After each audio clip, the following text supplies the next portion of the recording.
Shalom, shalom, Shabbat Tov, iniciando uma nova semana na presença do nosso Hashem, iniciando a nossa 21ª Parashá,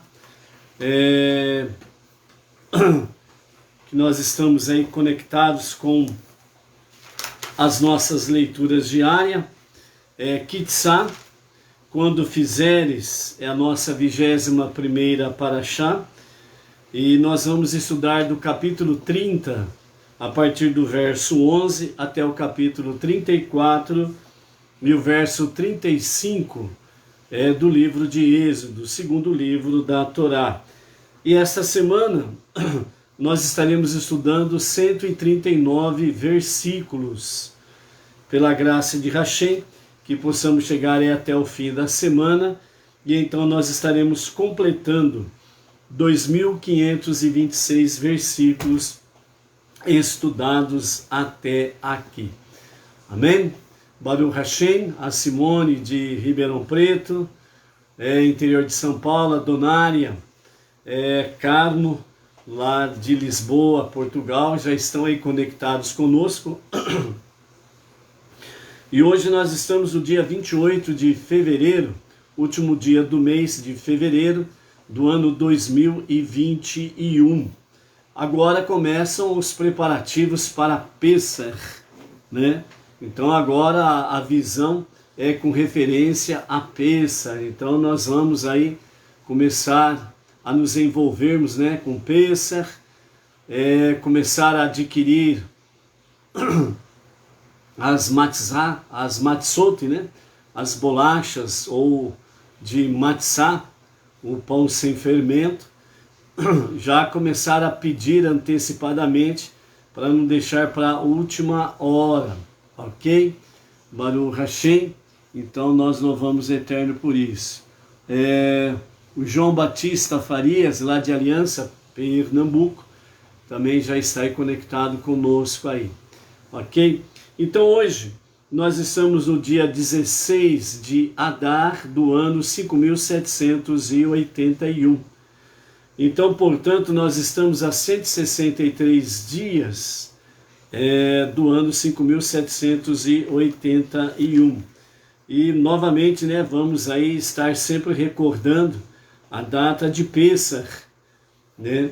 Então, o primeiro dia de Pessach nós teremos no dia 27 de março. 27 de março é num sábado, então no término do Shabat nós entramos no primeiro dia de Pessach, né? E na sexta e no sábado, né, dia 16, nós temos aí dia 26 e dia 27, né, de março, temos aí as preocupações de tirarmos das nossas casas os hametz, né, tudo aquilo que é fermentado, levedado, ou que pode causar as leveduras, mas os cereais que precisam ser retirados do interior da casa, né? Um tempo de purificação, de limpeza, ok? Então vamos lá para a nossa...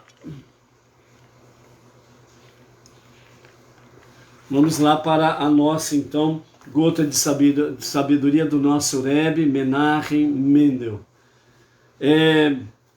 Atos grandiosos não são exigidos de nossa geração. As gerações anteriores fizeram tudo isso por nós. Só precisamos fazer as coisas pequenas, mas numa época mais difícil. Para nós, o sacrifício do eu, do ego, poderia significar nada mais que uma simples mudança de hábito. Ou seja, sobre atos grandiosos, as gerações anteriores já fizeram por nós. Então, grandes atos grandiosos já se fizeram por nós. Agora, nós desta última geração, não nos é exigido grandes feitos. Pelo contrário, diz o nosso Rebbe, basta fazermos coisas pequenas, mas a época ela é mais difícil. Por isso que nós precisamos ser mais simples, mais comedidos, que nós possamos aí agir com simplicidade de fé, de emuná, de confiança em Hashem. Nessas coisas pequenas, né, que o Rebbe está mencionando aqui, no sentido de nós não estarmos preocupados, como nós estudamos periodicamente os 5 rolos de Torá, de não ficarmos aí preocupados no sentido de fazermos grandes feitos como foram feitos no passado. O que é exigido de nós são coisas pequenas, simples, para que realmente a nossa atitude de fé, a nossa emuná, a nossa confiança em Hashem, ela possa ser vivenciada de forma simples, em que as pessoas possam ver em tua vida a presença de Deus. E você possa trazer o divino para esse mundo inferior. Então, nos tempos difíceis, e nós estamos vivendo tempos mais difíceis, e nesses tempos mais difíceis, é exatamente as pequenas coisas, coisas simples, mas feita com ousadia de fé, de confiança. Coisas pequenas, mas que precisam ser presentes no nosso dia a dia. Nessa simplicidade de fé, como uma criança, ela confia facilmente e totalmente no seu Pai, é o que nós precisamos fazer nos nossos dias. Uma confiança completa, absoluta no nosso Pai Celestial. Estamos em tempos difíceis porque, afinal de contas, o mundo está sendo afrontado por forças obscuras, por forças negativas, por forças do mal, e muitos que estão a serviço deles querem de todas as formas dominar, querem subjugar o ser humano aos seus interesses escusos, sombrios, perversos, porque eles são perversos. Estamos vivendo dias difíceis em que tudo parece que as coisas mais simples estão proibidas de fazer. Você veja bem, hoje é proibido abraçar alguém, é proibido beijar alguém, é proibido fazer bem a alguém. Coisa simples, um aperto de mão, um sorriso, um olhar meigo, atitudes nobres em que você se sente um ser humano formado à imagem e semelhança de Deus, e que você é proibido pelos ditadores e é proibido pelos faraós e ramãs dos tempos presentes, que é proibido através dos Hitlers do tempo presente, a sorrir para alguém. Por isso, entre outras razões, colocar em tua face uma máscara. Cala a tua boca e fecha o teu sorriso. Você não pode falar, você não pode sorrir. As pessoas hoje estão de uma forma dominadas pelo medo e pelo pavor, que estão chegando cada vez mais a níveis mais absurdos e imbecis. Beijos com máscara. Como que não? Eu estou beijando sim. Beijando com máscara. Mas não pode se apertar, não pode se abraçar, não pode pegar na mão, não pode fazer um carinho no rosto. Cada um na sua casa. Tempos difíceis, em que pequenas e coisas simples estão cada vez mais te proibindo de fazer, porque estão te ameaçando com medo, pavor, terror e morte. Então, diz o nosso Rebbe aqui, que os tempos, nossa época, é mais difícil. E por isso, não são exigidas grandes coisas, pequenas coisas. Uma palavra de amor, uma palavra de fé, uma palavra de esperança, uma palavra de confiança.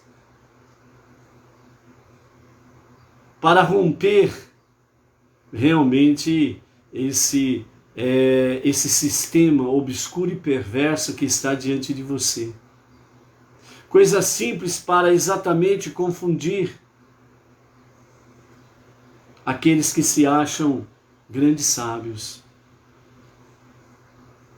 E por isso, temos diante de nós desafios difíceis, mas o Rebbe diz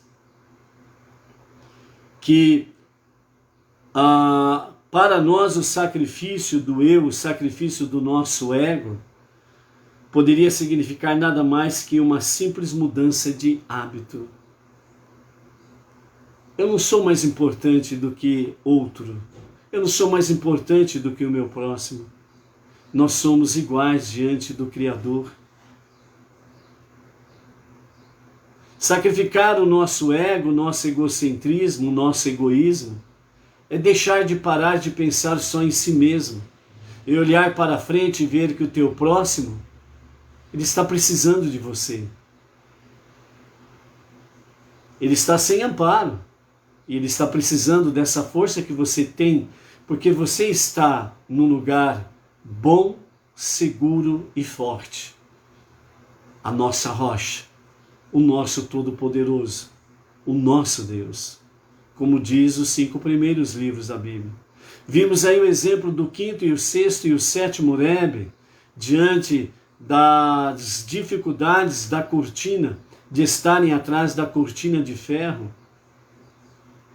Era preciso agir de forma simples.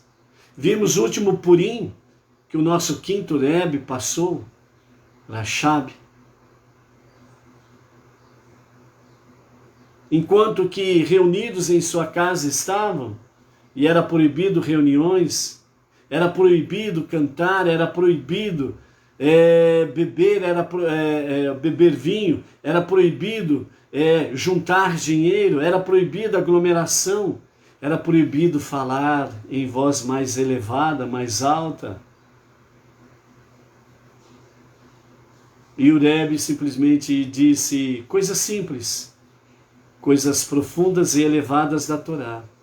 Trouxe às pessoas a realidade do Purim, que não é uma festividade de outrora, não é para o passado, mas é para um eterno presente que sempre vai se revelar no futuro. É acreditar, é confiar que quando tudo parece sem saída, quando tudo parece que é, entre aspas, o fim do mundo, sempre tem uma solução. E sempre Deus se revela nesses momentos. Então essa sabedoria do Rebbe, para nós hoje, vem falar exatamente que nós precisamos fazer coisas pequenas, simples, mas que tem um efeito como uma bomba atômica. Quando a fazemos com fidelidade a Hashem, com amor ao próximo, e na certeza que nós temos uma redenção para viver com Mashiach e Olam Rabá, a vida eterna para estar com Deus. E esse foi realmente a ousadia que o nosso 5º Rebbe mostrou naquela reunião, o seu último Purim, lá nos idos anos 1920, no século passado, que ainda ressoa autêntico, vivo e eficaz para os nossos dias. Disse o Rebbe, nós vencemos, venceremos, ou de forma gradual ou repentinamente. Mas a vitória é certa. E é nisso que nós temos que estar moldando o nosso viver diário. E não por aquilo que querem ditar em nossas vidas. Então, por isso, como diz o 5º Rebbe, trazendo na nossa linguagem, seja forte, seja luz. O mundo precisa de você, as nações precisam de você, os povos precisam de você, as pessoas precisam de você como um autêntico Benei Noach, que saiu da obscuridade, da escuridão, das trevas, saiu da mentira, da insegurança, de um terreno pantanoso e veio para aquilo que é real e que é eterno. Então, por isso, amados, se Ele é o que governa todas as coisas e governa o universo, então a pergunta fica: vamos ter medo do quê? Vamos ter medo de quem? Por isso, seja forte, seja luz. Baruch Hashem. Nossa 21ª Parashá, Ki-Tsa, que está no nosso livro de Êxodo, a partir do capítulo 30, verso 11, né? Para esta semana nós temos aí as nossas reflexões e mensagens, o que nos traz esta Parashá, né? Ki-Tsa, quando você contar ou quando você elevar, são mensagens que nós temos para essa semana e vão trazer para nós, sem sombra de dúvidas, novas mensagens, novos aprendizados e sempre de forma muito profunda e elevada, para que nós possamos aí não ficarmos olhando para o nosso próprio umbigo. Vamos olhar para frente, vamos em frente, em marcha. Temos aí muitas coisas para realizarmos para a glória do nosso Hashem e solidificar a nossa fé em direção à redenção de Mashiach, com a revelação do justo e verdadeiro Mashiach, que seja para breve, que seja para os nossos tempos, que seja para agora. Amém. E em direção ao Olam Rabá, o mundo vindouro, a vida eterna. Então essa Parashá Ki-Tsa, ela nos fala literalmente, né, o seu significado é quando você elevar. Mas no contexto do versículo, também pode ser aplicado quando você contar. De todas as parashiot da Torá, esta parece ser a candidata menos provável para receber o nome. Quando você elevar as cabeças dos israelitas, pois nela lemos sobre a descida espiritual mais devastadora dentro da história judaica. Poucas semanas depois de receber a Torá, diretamente de Deus, e quando eles estavam perto de receber as 2 tábuas, né, da lei, as conhecidas tábuas do testemunho, ou os 10 mandamentos, os judeus rapidamente se afundaram na decadência da adoração do ídolo do bezerro de ouro. E como resultado, as 2 primeiras tábuas foram quebradas. Isso dificilmente é o que descreveríamos como elevar as cabeças. Ou seja, no momento da maior descida, a Parashá vem com o nome de elevação, de elevar-se, né? Então é interessante observarmos isso daí, né?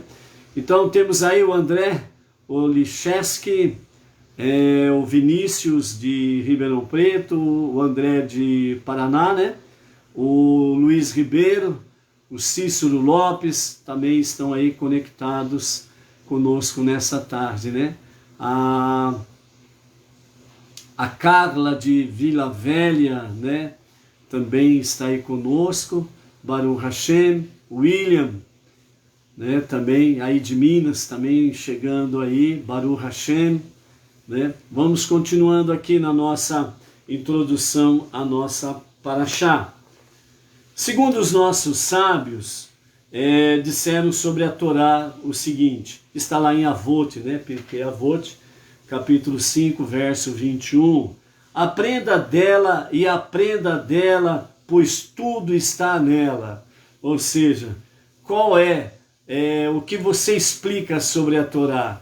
Então, os nossos sábios dizem de uma forma bem simples, aprenda dela e aprenda dela, porque tudo está nela. Tudo está na Torá. Então, por isso, qualquer segmento religioso que anula parcialmente ou totalmente os 5 primeiros livros da Bíblia, simplesmente está anulando a sua própria existência, a sua própria vida. Então, qualquer segmento religioso ou qualquer pessoa que diga os 5 primeiros livros da Bíblia é só leis, isso é coisa do passado, isso daí não tem mais vigor nenhum, isso não vale para mais nada. Então essa pessoa, ela está simplesmente cancelando a sua existência. Isso chama-se autodestruição. A partir do momento que as pessoas ou qualquer segmento religioso age dessa forma, ele apertou aquele famoso botãozinho de autodestruição. E a qualquer momento, bum! Aí explode a bomba. Deixa de existir. Então os nossos sábios dizem sobre a Torá: aprenda dela, pois tudo está nela. Acabou. Quer discutir? Dá uma passadinha lá no escritório celestial lá, conversa com Deus lá, tá bom?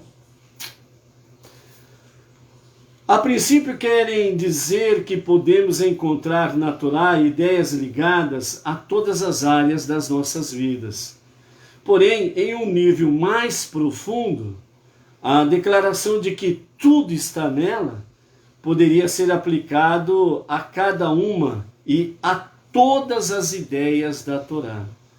Uma vez que a Torá é a sabedoria infinita de Deus, logo cada ideia contém uma quantia verdadeiramente ilimitada de informação, até que tudo está nela. E se isto é verdade para uma única ideia, certamente uma paraxá inteira é apenas um microcosmo desta realidade. Ou seja, cada paraxá ela é uma pequenina informação daquilo que é infinito. Então, toda a sabedoria de Deus, toda a sabedoria infinita de Deus está revelado na Torá. Quando uma criança ela está iniciando os seus primeiros passos, iniciando as suas primeiras falas, né? Como dizem algumas pessoas assim, o seu cérebro é que nem um HD virgem de um computador. Está vazio. E esse HD ele precisa de informações para ser preenchido. É a mesma coisa numa relação dessa forma, falando com referência à criança.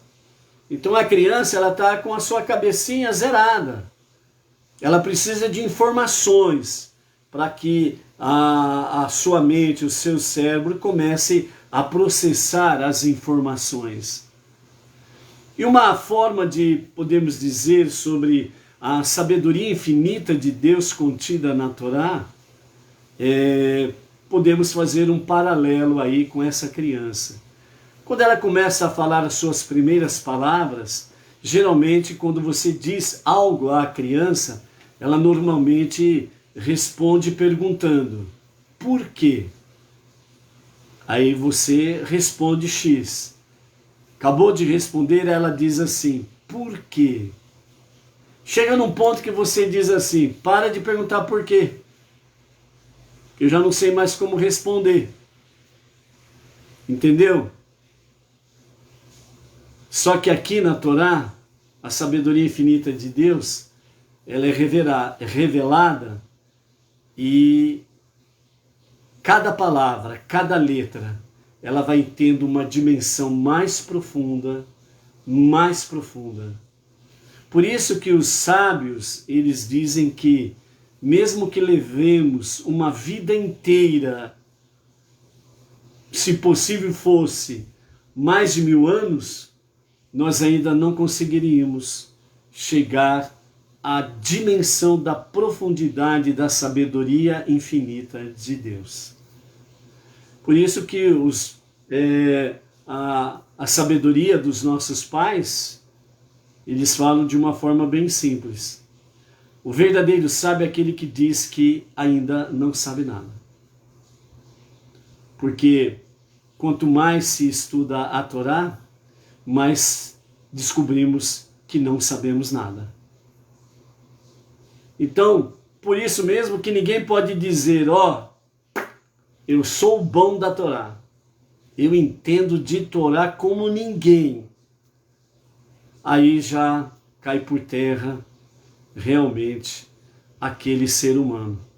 Ele cai porque demonstra que ele não sacrificou o seu ego. E ele continua no eu. Então os verdadeiros sábios dizem assim: nós não sabemos nada, estamos aprendendo. Então que sejamos verdadeiros sábios aprendendo diariamente sobre a Torá. Porém esse fenômeno, segundo os nossos sábios dizem, que tudo é achado em todas as parishiot da Torá, é mais óbvio em algumas porções do que em outras. Talvez poderíamos dizer que nossa paraxá dá uma melhor visão deste pensamento, mais do que todas as outras, já que ela levanta 3 aspectos fundamentais com referência ao judaísmo, né? Então, nós temos aí, sem sombra de dúvidas, para a nossa reflexão sobre a questão da Torá, na nossa paraxá, nessa paraxá, 21ª Kitzá, ela nos fala sobre 3 aspectos fundamentais do próprio judaísmo. Primeiro, revelação. Segundo, rebelião. E terceiro, reconciliação. São 3 aspectos que nós encontramos e encontraremos durante toda a semana nessa paraxá Kitzá. Revelação, rebelião e reconciliação. Dentro da revelação, nós vamos ver que Deus dá a Moshe o primeiro par de tábuas que foi divinamente escrito. No segundo aspecto, rebelião, nós vamos encontrar o incidente do bezerro de ouro. E o terceiro aspecto, reconciliação, é por Moshe, pois o pecado em nome dos judeus foi seguido pela outorga do segundo par de tábuas e atingindo o clímax com o brilho da luz brilhante através da face de Moshe. Esses 3 aspectos nós vamos encontrar durante essa semana e cada um deles vamos falando, né, à medida do possível dessa profundidade da sabedoria judaica nos ensinamentos desses 3 aspectos. Com referência à questão da história, ela também segue 3 aspectos, e nessa ordem: a Torá, o mundo que foi criado e a verdadeira e completa redenção por Mashiach. Nessa história, elas estão ligadas, esses 3 aspectos da história, elas estão ligados diretamente aos 3 aspectos fundamentais do judaísmo, que nós encontramos também nessa paraxá. Quando nós falamos lá a revelação, Deus dá a Moshe o primeiro par de tábuas, que foi divinamente escrito. A ligação com a história, a primeira etapa, a Torá, representa exatamente a revelação. E a Torá é a revelação que precedeu o mundo. Ou seja, a Torá, ela foi já redigida pelo Eterno antes da criação do mundo, do universo. Por quê? Porque a Torá, ela é o projeto de Deus. E antes de se criar, formar alguma coisa, edificar alguma coisa, precisa ter projeto. Então, quando nós vemos lá os 3 aspectos fundamentais do judaísmo, o primeiro, revelação, Deus, ele dá a Moshe o primeiro par das tábuas divinamente escritos, está ligado diretamente à história, que é o primeiro aspecto, Torá, a revelação que precedeu o mundo. Então, antes da criação do mundo, a Torá já foi revelada. o plano, o projeto de Deus. E aí vem a revelação de Deus. Então, o primeiro aspecto do fundamento judaico, ligado diretamente ao primeiro aspecto da história. O segundo aspecto da história, que diz o mundo foi criado, o que esconde a presença de Deus, está ligado diretamente ao segundo aspecto do fundamento do judaísmo, que é exatamente o que? A rebelião, o incidente do bezerro de ouro. E o segundo aspecto da história, o mundo foi criado, o que esconde a presença de Deus. Então, quando o mundo foi criado, antes só existia o quê? Só ele. Ele é o que ele é. Então só existia ele. Com a criação do mundo, com a criação do cosmos, a criação do universo, então Deus se tornou oculto, que é o Tzimtzum. Então, Deus se recolheu para que o mundo pudesse existir. Porque nada pode existir diante dessa presença dele. Por isso que quando Moshe pediu para vê-lo, ele diz, ninguém pode me ver e continuar vivendo. Por quê? Porque a sua glória, ela é Ein Sof, é a luz infinita, é o infinito. Então, pela graça e a misericórdia do Todo-Poderoso, através da Sefirot, os 10 filtros, o que se manifesta para nós nesse universo que nós habitamos, esse mundo inferior, e nosso mundo, o planeta Terra, é um mundo mais inferior ainda, é onde a Shekhinah se apresenta, de uma forma que não deixamos de existir e nem o universo deixa de existir através da sua Shekhinah. E com esse segundo aspecto da história aqui, o mundo foi criado, o que esconde a presença de Deus está ligado à rebelião, ao incidente do bezerro de ouro. Na criação do mundo, qual foi o incidente? O incidente foi a desobediência de Adão, a rebelião de Adão, desobedecendo, comendo do fruto proibido. Então vemos aí as duas ligações.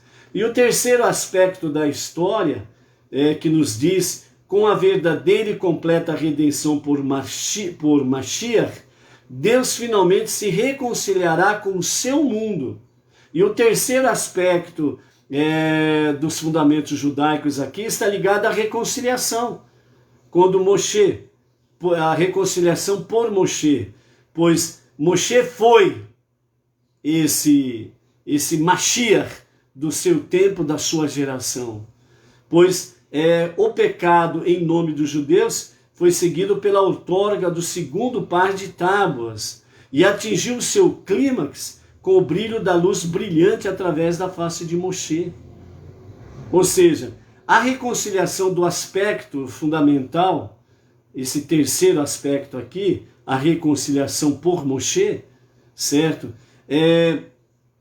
Aconteceu o perdão, ele aconteceu exatamente na segunda outorga do par de tábuas, as duas novas pedras que foram dadas, ou as duas segundas tábuas que foi dada a Moshe, e ele desceu depois de todo esse projeto, 40 dias, depois mais 40 dias, foi quando ele desceu com as novas tábuas. Quando ele desce com as novas tábuas, aconteceu exatamente o quê? A reconciliação, porque Deus perdoou o povo pela sua rebelião com o pecado do bezerro de ouro.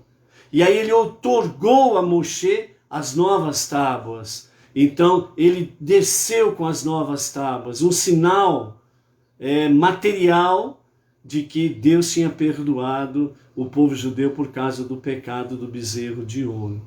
Mas o ponto que atinge o seu clímax é exatamente o momento em que, quando Moisés desce, o seu rosto brilhava e ele não percebia isso. Foi o povo que percebeu que o rosto dele brilhava. E dessa forma, então, o brilho, da luz através da face de Moshe, atinge o clímax, o ponto mais elevado da reconciliação. No terceiro aspecto da história, quando isso vai acontecer? Exatamente com a verdadeira e completa redenção pela revelação do justo e verdadeiro Mashiach. Então, finalmente, Deus, ele se reconciliará com o seu mundo. E então, o Ein Sof, o brilho da face de Moshe, que o povo não conseguia ver lá naqueles dias, por isso ele precisou cobrir o seu rosto. Então, nesse clímax, depois da redenção de Mashiach, onde serão restaurados todas as coisas, inclusive não só os judeus, mas as nações estarão vivendo, obedecendo com integridade os mandamentos de Deus. E então acontecerá o clímax da reconciliação, onde então, no final da era messiânica, o mundo se transformará plenamente no lar de Deus. Esse será o clímax, o momento mais elevado da história da humanidade e do universo. É isso que nós vamos encontrar nessa Parashá Kitzá. Quando você elevar literalmente a tradução, ou num contexto do versículo, quando você contar, que é o recenseamento do povo judeu. Então, dessa forma, nós podemos compreender realmente que as três faces são partes cruciais de um todo. Assim, até mesmo a face intermediária de rebelião foi intencionada por Deus como um precursor para a reconciliação que se segue. Tanto a reconciliação por Moshe, como a reconciliação pela revelação do justo e verdadeiro Mashiach. Isso também explica porque o nome da nossa Parashá Kitzá, elevar as cabeças, pois até mesmo os momentos mais sombrios da história judaica foram orquestradas por Deus como um caminho para a redenção, quando a última elevação de cabeça acontecerá. Então, esta é a nossa Parashá Kitzá, que nós estamos iniciando durante esses 7 dias que teremos pela frente. Um bom e maravilhoso desafio de grandes, maravilhosos conhecimentos, revelações da palavra da Torá, para que nós possamos aí sermos um pouco mais elevados no conhecimento da Torá. Que não nos falte a simplicidade e a humildade, para que nós possamos vencer esse tempo sombrio que está diante de nós. Nós estamos vivendo, sem sombra de dúvidas, uma época em que a rebelião ela é uma realidade. E aí está, aparentemente, parece que a escuridão e as trevas vão tomar conta de tudo, porque os perversos estão, aparentemente, parece que estão mais fortes e mais poderosos. Mas como disse o Quinto Rebbe, no seu último Purim, 1920, atrás da cortina de ferro, não o temais, nós os vencemos, nós os venceremos. Não temais. Isso também está de uma forma bem enraizada, tanto na Torá como nos escritos dos profetas, nos livros históricos, nos livros poéticos, em todo o Tanar. Não temos motivos para ter medo de quem e o que quer que seja, pois nós servimos o único e o verdadeiro Deus, o único, todo-poderoso. Ok? Vamos então adentrar na nossa primeira aliá, e depois com os comentários de algumas coisas aí para nós entendermos dos nossos sábios de uma forma mais profunda também.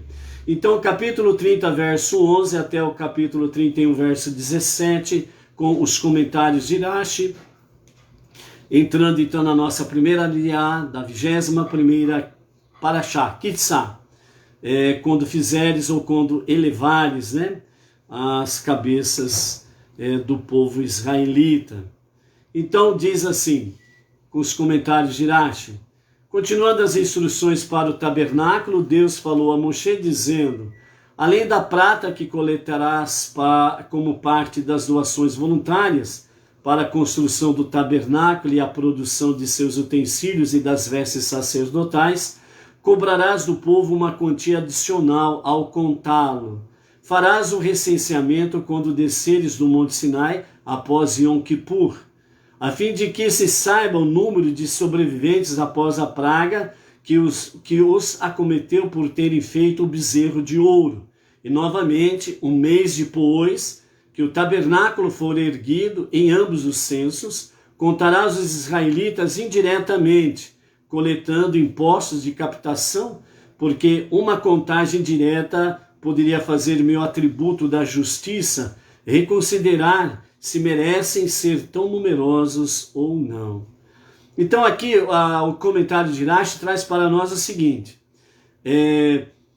na descida do Monte Sinai, no Yom Kippur, Moshe vai fazer o primeiro recenseamento para saber quantos sobreviveram após a praga do pecado do bezerro de ouro. Vejam bem que ainda não aconteceram essas coisas, mas Deus já está dando a Moshe as instruções do que ele deverá fazer assim que acontecerem estas coisas. Então haverá o primeiro recenseamento para ver o número dos sobreviventes da praga após o pecado do bezerro de ouro. Depois, novamente será feito um segundo recenseamento, um mês depois que o tabernáculo ele for erguido. Aí vai fazer o segundo recenseamento. Então vejam bem que aqui ainda não aconteceu o pecado do bezerro de ouro. Vai acontecer. E aí na sequência vai ter o primeiro recenseamento, depois de Yom Kippur, depois que o povo recebeu o perdão de pecados. Aí vai ter a construção do tabernáculo, e depois do tabernáculo ser erguido, um mês depois, vem o segundo recenseamento, certo? Então, por isso diz Deus. Então, Deus falou a Moshe dizendo: quando fizeres recenseamento dos israelitas por seu número, cada homem dará a Deus um resgate monetário por sua alma quando forem contados. Desse modo, não haverá praga entre eles causada por mal olhado quando forem contados. Deus mostrou a Moshe uma moeda de fogo que pesava meio shekel e disse: isso dará todo aquele que passar pela fila dos contatos, meio shekel. Esse meio shekel será metade do shekel sagrado, isto é, o shekel que estabeleci como padrão para todos os fins sagrados, que corresponde a 20 gerá, que corresponde a 16 gramas por shekel. É a metade desse shekel que darão como contribuição para Deus. Então, o recenseamento, Moisés não poderia contar o povo direto. Fulano 1, Beltrano 2 e assim sucessivamente. Então, era através do meio shekel que ele iria contar o povo. Então, cada homem passaria ali pela presença, né, do tabernáculo, e eles estariam contribuindo com meio shekel. Esse meio shekel, depois os Kohanim fariam a contagem, então eles diriam: tanto é o número do povo judeu. Então essa seria a contagem, para não contar diretamente, para que nenhuma praga viesse. Principalmente a praga do mal olhado. Isso, o mal olhado, já o próprio nome diz, onde as pessoas estariam aí com um olhar em direção ao povo judeu, de uma forma negativa, mal olhado, e trazendo pragas, né, sobre as pessoas. Por isso, todo e qualquer mal olhado, o próprio nome diz, é para o mal. O rico não dará mais e o pobre não dará menos que meio shekel, ao dar a contribuição a Deus a fim de expiar por vossas almas, por meio das oferendas coletivas. Não há pobres entre vós agora, mas ainda há graus diferentes de riquezas. Além disso, essa contribuição será dada todo o ano, e é bem possível que no futuro algumas pessoas sejam pobres. Tomarás o dinheiro da expiação que coletares 2 israelitas no primeiro censo e o colocarás para o serviço da tenda da reunião, usando-o para fazer as bases das pranchas e os ganchos das colunas do tabernáculo. Ele servirá assim aos israelitas como lembrança diante de Deus para expiar por vossas almas. A partir do verso 17 até o verso 21, temos aí sobre o lavatório. Deus falou a Moshe dizendo: tu vais mandar aos artesãos fazer um lavatório de cobre, um vaso grande com 2 torneiras e sua base de cobre para lavagem. Tu o colocarás entre a tenda da reunião e o altar externo, isto é, ao leste do tabernáculo e ao oeste do altar. Posiciona-o ao sul do espaço em frente à entrada do tabernáculo, de maneira que ele não se interponha entre o tabernáculo e o altar, pois porás água nele. Arão e seus filhos lavarão nele suas mãos e seus pés. Mão e pé, ao mesmo tempo, colocarão a mão direita sobre o pé direito e a mão esquerda sobre o pé esquerdo. E nessa posição farão a água que corre da torneira cair sobre a mão e o pé direito, e depois sobre a mão e o pé esquerdo. Entrar no tabernáculo sem antes de se ter lavado, desse modo é pecado capital, a condenação é a morte. Portanto, eles se lavarão de tal maneira com água antes de entrarem na tenda da reunião, isto é, 2 vezes ao dia, de manhã e à tarde, antes de entrarem para queimar o incenso da manhã e da tarde, e realizar suas tarefas regulares subsequentes, e também antes de entrarem para executar outros ritos ocasionais. Assim não morrerão. Similarmente, exercer funções sacerdotais sobre o altar externo, sem antes se haver lavado, dessa forma também é pecado capital. Então, sempre que se aproximarem do altar externo para servir com os sacerdotes, isto é, a fim de queimar oferendas de fogo para Deus, lavarão primeiro suas mãos e seus pés, desse jeito, e assim não morrerão. Ao entrarem na tenda da reunião, eles se lavarão uma vez, independente de quantos serviços distintos forem realizar em seu interior. Por outro lado, ao oficiarem sobre o altar, precisarão lavar-se antes de cada serviço que ali executarem. Isso fará para eles um estatuto eterno, para Arão e seus descendentes, através de suas futuras gerações. Então aqui é sobre o lavatório. A partir do verso 22, nós temos aí o óleo de unção, que nos fala assim: Deus então falou a Moshe e deu-lhes instruções para a preparação do óleo da unção, dizendo: tomai para ti especiarias seletas, 500 shekels peso, que corresponde a 9,65 quilogramas, de mirra puro, 500 shekels peso de canela aromática, 9,65 quilogramas, em 2 meias porções, cada uma de 250 shekels peso, 200 shekels peso de cana aromática e 500 shekels peso de cássia, tudo segundo o peso do shekel sagrado, bem como um rim de azeite de oliva.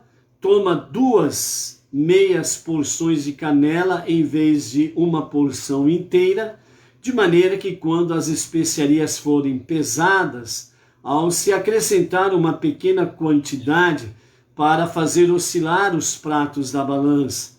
Isso seja feito 2 vezes com a canela. Farás disso óleo em unção sagrada, para um dos 2 métodos seguintes. Primeiro, escaldando as especiarias no óleo até que dissolvam, ou segundo, saturando de água as raízes, para que não absorvam óleo. Depois derramando sobre elas o óleo, para que absorva seu aroma. E finalmente escoando o óleo de sobre as raízes. E aí, a vantagem do primeiro método é que a essência das especiarias se torna parte do composto. E do segundo é que o óleo permanece puro. Nos 2 casos, o óleo produzido será um composto misturado, como feito por perfumista. Quando for assim constituído, servirá como óleo para unção sagrada. Com ele ungirás. Então vejam bem e observem aqui no versículo 26 em diante, para que serve o óleo da unção. Observem bem para que serve o óleo de unção, para que não haja desvio de função. Desvio de função de tudo aquilo que foi realizado no Beit Hamikdash, em Jerusalém, ou no Mexicão, tabernáculo no deserto, como diz lá no começo da nossa paraxá, é punição capital, é punível com a morte. Por isso que os sábios falam que tudo aquilo que estava no Mexicão, tabernáculo no deserto, e tudo aquilo que estava no Beit Hamikdash, no seu interior, não é para fazer réplicas e levar por o mundo afora. Então é para se tomar muito cuidado com isso, certo? Então com ele ungirás a tenda da reunião. Nós vamos ver aqui a receita, por exemplo, do incenso, que logo mais vamos ver sobre isso daí. Estamos vendo sobre a questão do azeite, etc. e tal, os utensílios do templo, né? Então, nós vamos ter aí a receita daqui mais algum pouco, né? Algum tempo aqui. Vamos ter a receita, como que era feito o incenso. Então, ali é dito as iguarias que são levadas para o incenso. Ela é terminantemente proibida usar esta receita para trazer incenso externo. O incenso é só lá para o lugar do Kadosh, onde só os Kohanim e o sumo sacerdote podiam entrar, antes do Kadosh Kadoshim, o altar do incenso. Então o incenso é para lá, não é para cá, certo? Então não é para se pegar receitas da Torá e se aplicar aqui no mundo fora do Beit HaMikdash. É punível com a pena capital. Verso 26. Com ele ungirás a tenda da reunião, a arca das tábuas do testemunho, a mesa e todos os seus utensílios, o candelabro e os seus utensílios, o altar de incenso, o altar sacrificial, isto é, o altar externo, e todos os seus utensílios, e o lavatório e sua base, a fim de consagrá-los para o uso como componentes do tabernáculo. Tu o ungirás aplicando sobre todos eles óleo de unção, no formato de letra grega, lambda, que é um triângulo, em forma triangular. Santificá-los-ás, tornando-os relativamente às facetas comuns da criação, santidade das santidades.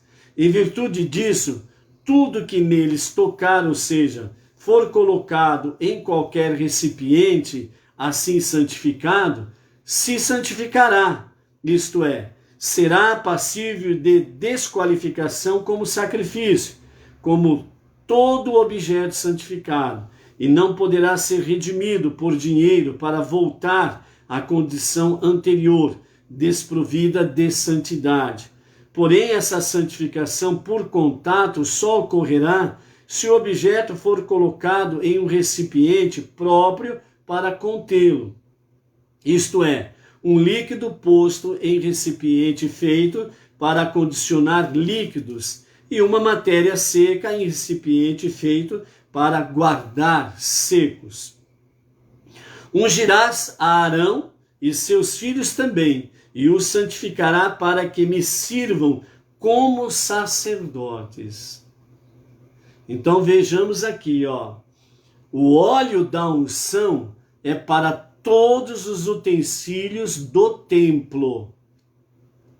Ponto. Para que mais é o óleo da unção? Verso 30. Capítulo 30, verso 30 de Êxodo, Shemot. Ungirás Arão e seus filhos também, e com isso santificarás para que me sirvam como sacerdotes. Qual outra função do azeite da unção, o óleo da unção? Ungir o Kohen Gadol e os Kohanim. Ponto. Sem discussão. Tem óleo de unção para enfermos? Não. Posterior a isso, o óleo da unção posterior a isso só era usado para a unção do rei. Ponto.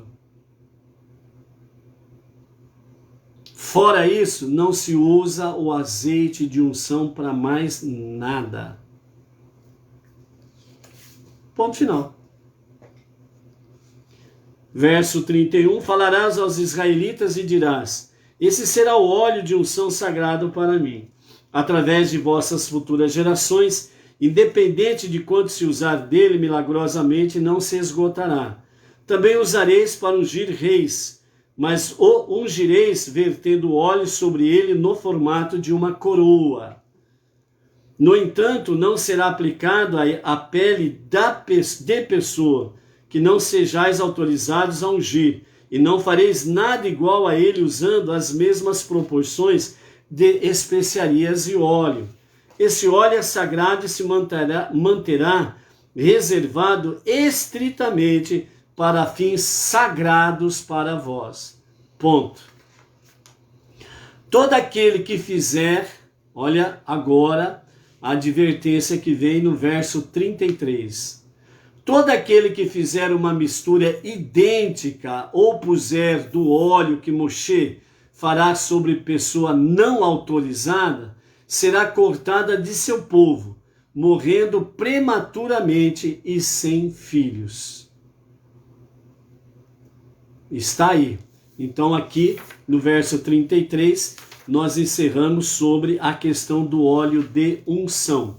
Agora do verso 34 até o verso 38, nós temos aí sobre o incenso. Vamos lá. Deus então disse a Moshe, dando-lhes instruções para a preparação do incenso: toma para ti 2 especiarias aromáticas, mirra e cássia, mais estoraque, ônica e galbano, mais outras 5 especiarias aromáticas, nardo, açafrão, costo, casca aromática e canela, e olíbano puro. Haverá peso igual das 4 especiarias principais: estoraque, ônica, galbano e olíbano. Toma 70 mané, que corresponde a 34 quilos, de cada uma delas, e mais 16 mané, em torno de 7,7 quilogramas, de mirra, cássia, nardo e açafrão. 12 mané, que corresponde em torno de 5,8 quilogramas, de costo, e 3 mané, em torno de 1,4 quilogramas, de casca aromática, e 9 mané, em torno de 4,3 quilogramas de canela. essas quantidades serão suficientes para 1 ano de uso.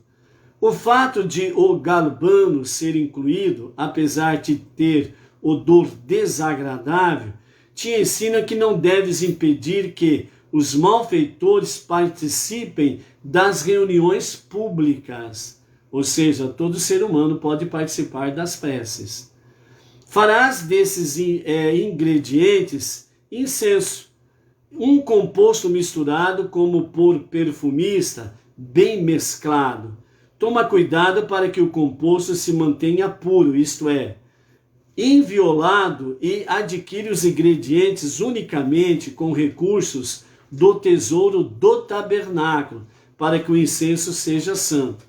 Ou seja, temos aqui, ainda não terminamos sobre o incenso, mas vamos comentar aqui a seguinte questão. Temos aqui a receita do incenso para o Mishkan, o tabernáculo no deserto, e o Beit HaMikdash no templo. Então temos aqui os pesos e medidas para tal questão, o incenso, certo? Porém, qual é a orientação que aqui Deus dá a Moshe e que os nossos sábios trazem para nós? Que esse incenso, ele precisa ser bem mesclado, mas o cuidado que precisa ter nele é para que ele permaneça puro, inviolado. Todos os seus ingredientes, eles precisam se manter realmente bem mesclado e seco. E sempre evitando que haja alguma contaminação de qualquer coisa externa.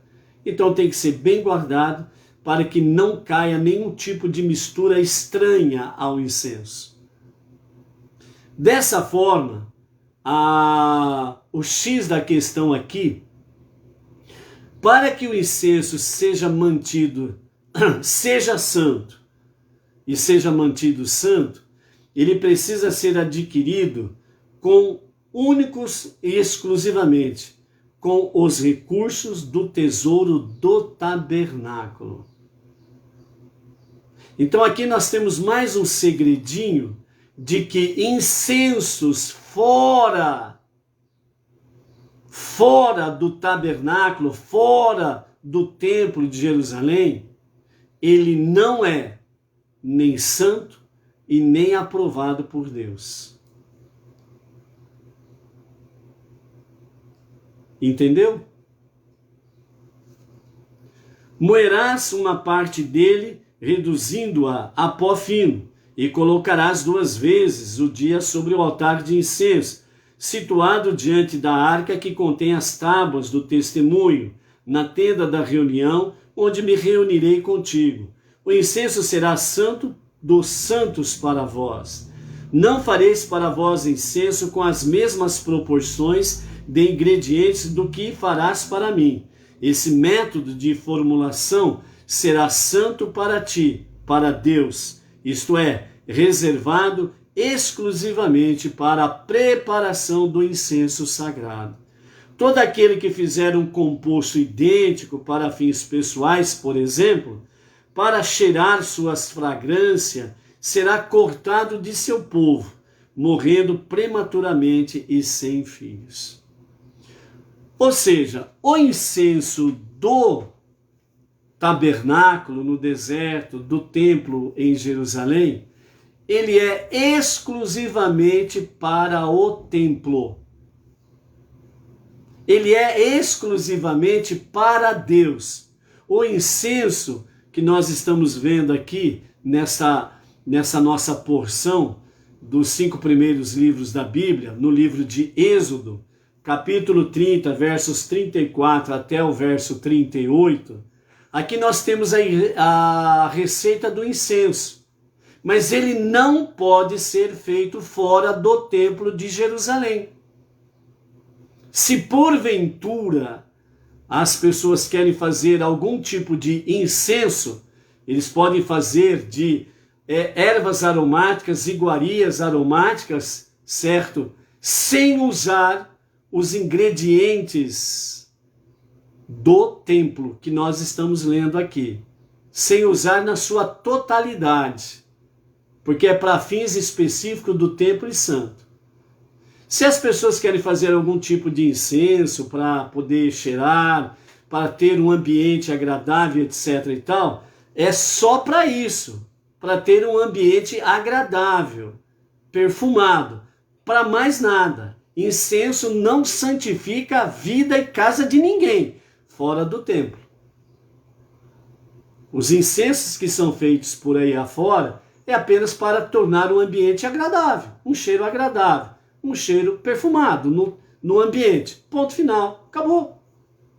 Então, por isso, tome cuidado quando você vê por aí certos segmentos religiosos oferecendo às pessoas, né, através dos seus meios de comunicação, oferecendo a pessoas, né, o incenso do templo. Adquire aqui conosco o incenso do templo. Leve o incenso do templo para a sua casa, para santificar a tua casa. É tudo falsa notícia, é tudo fake news. Por isso, tome cuidado com essas coisas aí, viu?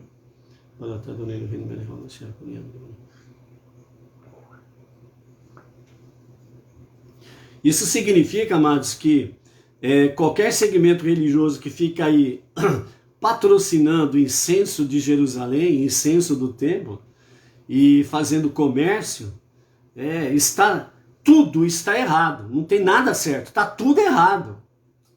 Tudo está errado. Não tem nem o que falar. Não tem nem o que falar. Qualquer segmento religioso que está fazendo propaganda e vendendo incenso do templo, incenso de Jerusalém, tudo está errado. Nada está certo. Automaticamente, não traz bênção nenhuma. Você queima o seu dinheiro e você vai queimar dentro da sua casa maus fluidos. Você vai trazer para a sua casa. Então você quer ter aí um incenso agradável na sua casa para perfumar o ambiente, na sua casa, no seu escritório, qualquer coisa? Compre um incenso em qualquer lugar, desde que não tenha nenhuma mensagem idólatra, e leve para a sua casa ou para o seu ambiente de trabalho, escritório, clínica, etc. e tal, e põe ali para queimar, vai ter um incenso agradável, né? Sem sombra de dúvida, vai fazer o ambiente um cheiro agradável, nada mais do que isso.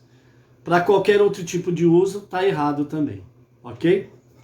Então essa é a questão do incenso. Vamos em frente? No capítulo 31, nós vamos agora falar sobre Betzalel e Aholiabe. Vamos até o verso 11 para falarmos destas duas personagens, o que nos diz. Capítulo 31, verso 1. Deus falou a Moisés dizendo: para supervisionar a construção do tabernáculo e seus utensílios, escolhi pelo nome Betzalel, filho de Uri, filho de Ur, da tribo de Judá.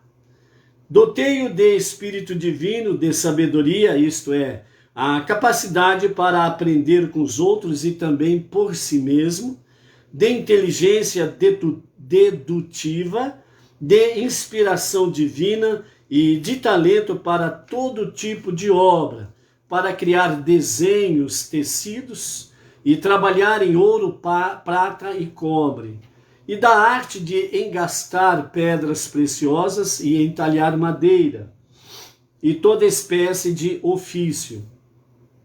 Além disso, designei Aholiabe, filho de Ahissamar, da tribo de Dan, juntamente com ele, e conferi a todo sábio de coração sabedoria semelhante, para que façam tudo que te ordenei.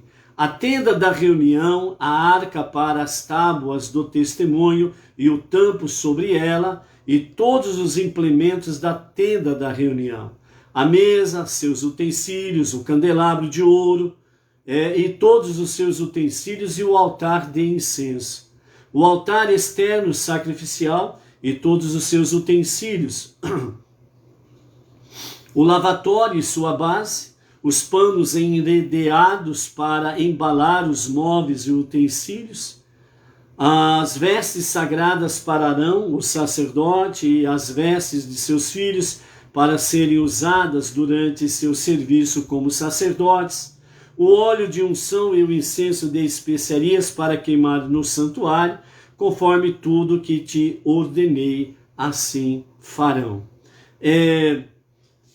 Um breve comentário aqui para nosso Betzalel e Aholiav.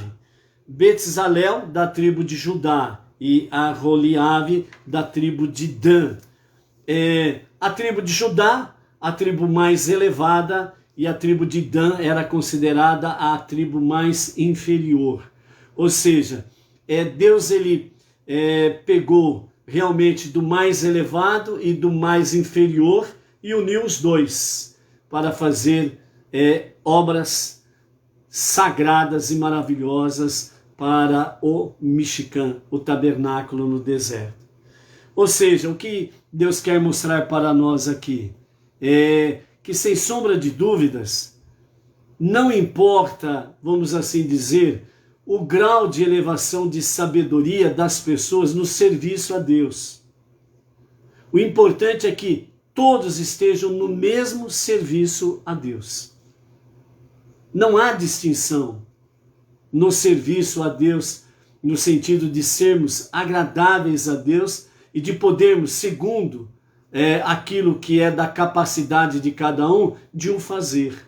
Por isso que nós vimos lá atrás, nessa semana que passou, sobre a questão com referência ao professor e aos dois níveis de estudantes, aquele que aprende rápido e aquele que tem uma certa dificuldade para aprender. O professor não pode abandonar os dois. Ele não pode abandonar aquele aluno que aprende rápido e simplesmente ele aprende rápido, deixa ele para lá, ele que siga seu caminho. E aquele que aprende menos, não tem jeito, esse não tem como, ele não vai aprender nunca, e deixa ele de lado.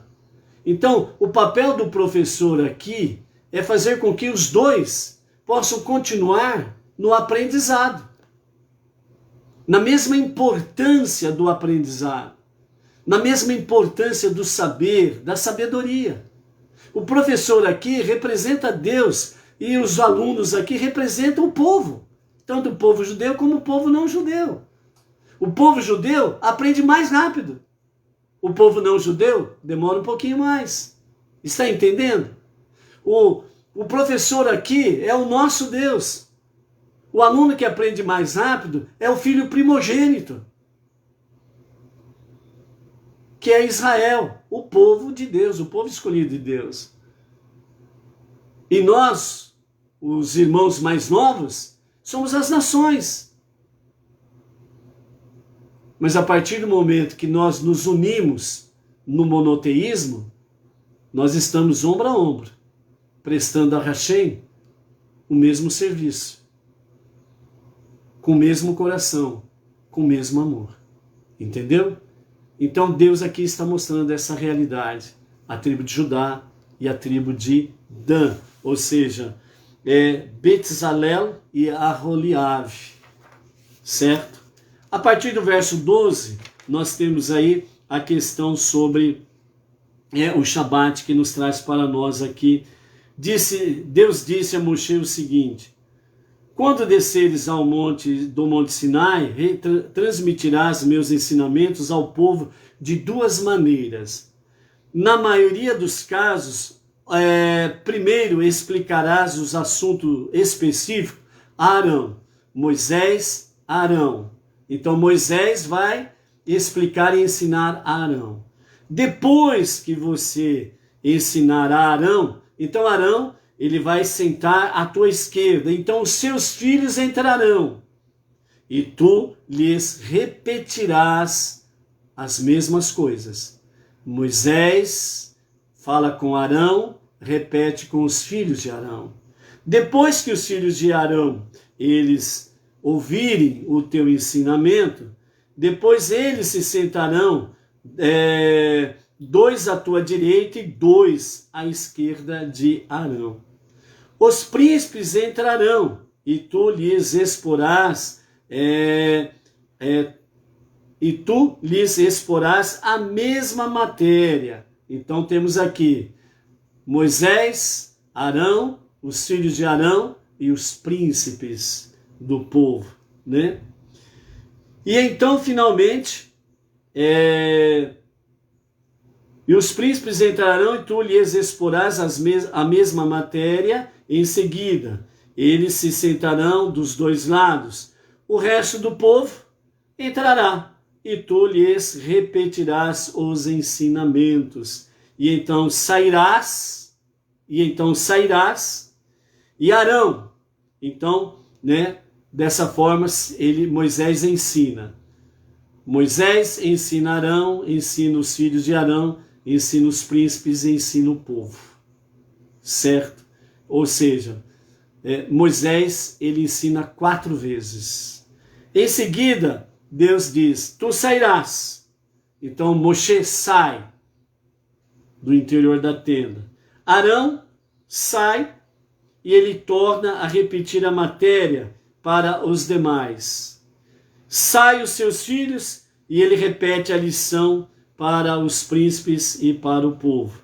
Sai os príncipes que retransmitirão a matéria para o povo. Ou seja, todos ouvirão a lição 4 vezes. 4 vezes. Por isso que nós temos o ciclo anual dos estudos de Torá. O verdadeiro aprendizado vem pela repetição do ensinamento. Aquele que diz, eu ouvi pela primeira vez e já sei, ele é um prepotente. Ele tem nariz empinado, ele tem tupete e ele tem queixo levantado. Vai precisar levar uma direita, um cruzado de direita no box para levar ele a pique. Então ele vai ter que ouvir uma segunda vez. Se na segunda vez ele repete o mesmo grau de pensamento, vai levar outra direita. Vai ter que ir por uma terceiro round. Levantou no terceiro round, não aprendeu, vai para a 4ª vez. E assim sucessivamente. Quando ele ouve pela primeira vez e diz, não sei nada, eu preciso ouvir de novo, ele está indo pelo caminho correto. Por isso que cada ano nós sempre repetimos as parashiot, recordamos coisas que aprendemos no ano anterior e sempre vamos aprendendo alguma coisa nova. Porque a Torá contém todo o infinito da sabedoria divina. Ok? Então, dessa forma, se aprende 4 vezes. Porém, não exporás dessa forma as instruções para a modelagem do tabernáculo e seus utensílios. Para tanto, reunirás o povo inteiro e a repassarás a todos ao mesmo tempo. Agora, porque te digo para transmitir esses ensinamentos de modo excepcional, talvez tu penses que o trabalho na obra do tabernáculo seja tão importante que prevaleça sobre a proibição de trabalhar no Shabat. Portanto, fala aos israelitas na mesma reunião pública extraordinária em que apresentarás as orientações para a edificação do tabernáculo e diz: por mais ansiosos que estejais por concluir a obra do tabernáculo, visto que ele é a expressão de que Deus vos perdoou do pecado do bezerro de ouro, não obstante, guardareis meus sábados meticulosamente, e não deixareis que o entusiasmo pela construção vos leve a profaná-los por descuido. Porque o Shabat é um sinal para todas as outras nações do relacionamento especial entre mim e vós, através de vossas gerações, uma vez que designei como vosso dia de descanso o mesmo dia da semana em que descansei ao criar o mundo. Assim, as demais nações virão a saber que não é outro senão eu, Deus, que vos santifica.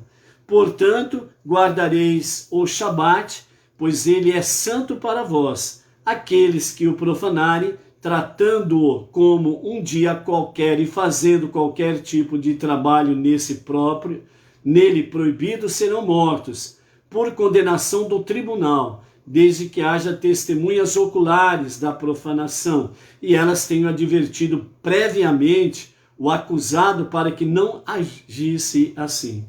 Pois se não houver tais testemunhas, a alma de todo aquele que fizer trabalho nesse dia será cortado por mim no meio de seu povo, isto é, a pessoa morrerá prematuramente sem filhos.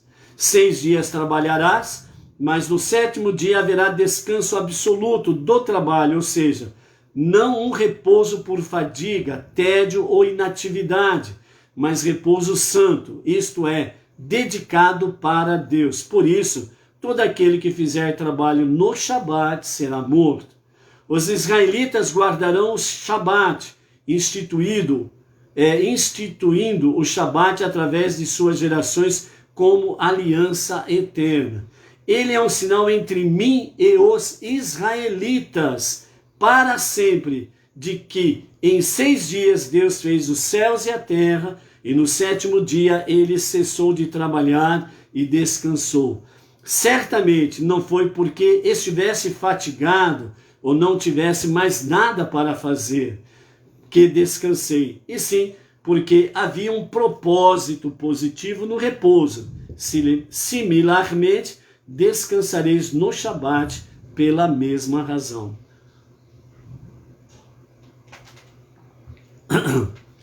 Então, aqui nós encerramos a nossa primeira aliá e de uma forma bem simples, amados, não procurem pelo em ovo, não deixe ciúmes e inveja querer inundar o teu coração e desviar você do foco, certo?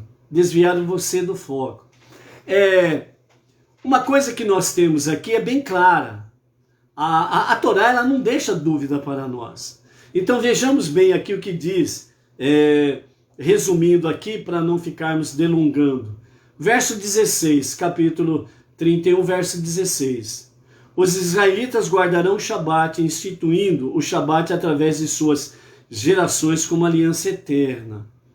Então, os israelitas guardarão o Shabat e através de suas gerações, de geração em geração, os israelitas. Não precisa explicar quem são os israelitas. O verso 17 também é bem claro. Quem guarda o Shabat, ele é um sinal entre mim e os israelitas para sempre. Então, o guardar Shabat é uma ordenança específica para o povo judeu. Ponto.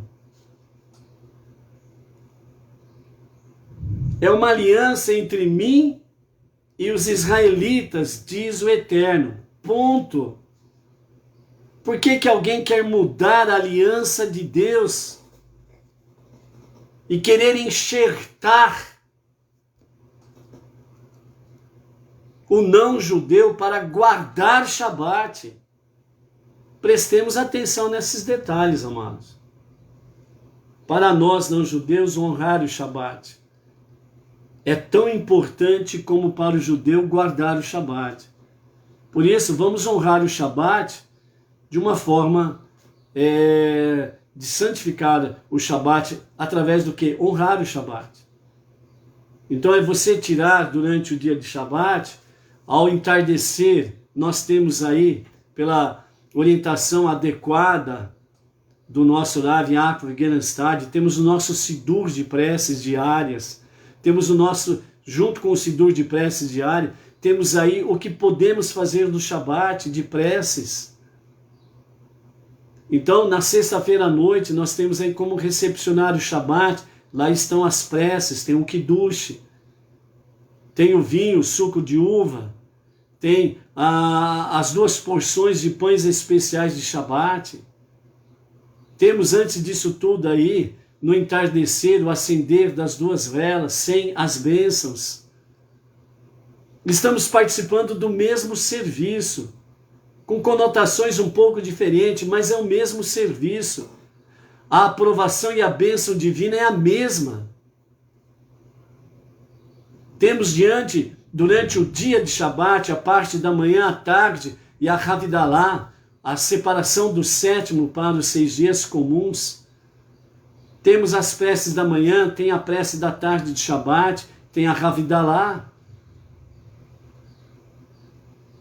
Quem é obrigado a trabalhar o dia inteiro não pode ter essa sequência de preces, não significa que você ficará fora do serviço. Você levante um pouco mais cedo antes de ir para o seu trabalho, faz aquelas preces da manhã. E quando você vai para o seu trabalho, você vai ter que trabalhar o dia inteiro, não vai ter como você fazer a prece da tarde, não vai ter como você fazer a Havidalá, tudo bem. Mas durante o seu trabalho, esteja com seus pensamentos, com as suas emoções voltadas para esse dia especial, em que o teu irmão primogênito, o povo judeu, está guardando o Shabat, em que os teus irmãos não judeus estão honrando o Shabat, e você está nessa unidade com o primogênito, o filho primogênito, e com os não judeus, no serviço ao Todo-Poderoso. Isto é o que nós podemos fazer de uma forma a termos Shalom, que vem de Hashem, a termos a paz, a bênção que vem do Todo-Poderoso. E fazendo isso, amados, nós estamos debaixo da mesma bênção. O Pai é o mesmo. É o que fala o profeta Malaquias. Não temos todos nós o mesmo Pai? Então, vamos aprender de forma correta e vamos viver de forma correta. Não vamos procurar pelo em ovo, e muito menos ainda, amados, não vamos ter inveja, ciúmes do nosso irmão primogênito. O que é para o nosso irmão primogênito é para eles. O que é para nós é para nós, mas nós somamos. Não é uma divisão. É uma somatória, não é separação. Então, por isso, vamos olhar com bons olhos. Não vamos ter um mal olhado para com o nosso irmão primogênito. Chega já o que as nações o fazem. Não é verdade? Então, é isso daí, ok? Então, por isso, né, não vamos delongar, para que não fique aí o vídeo comprido, né? E nós possamos reter os bons ensinamentos da nossa aliá aqui. Na graça bendita de Hashem, amanhã às 14 horas, estaremos na nossa live à tarde com a Torá, e nós aí estaremos aí pela graça bendita de Hashem, aprendendo, e aprendendo, e aprendendo, porque tudo está na Torá. Uma boa semana. Shalom. Shalom, até amanhã.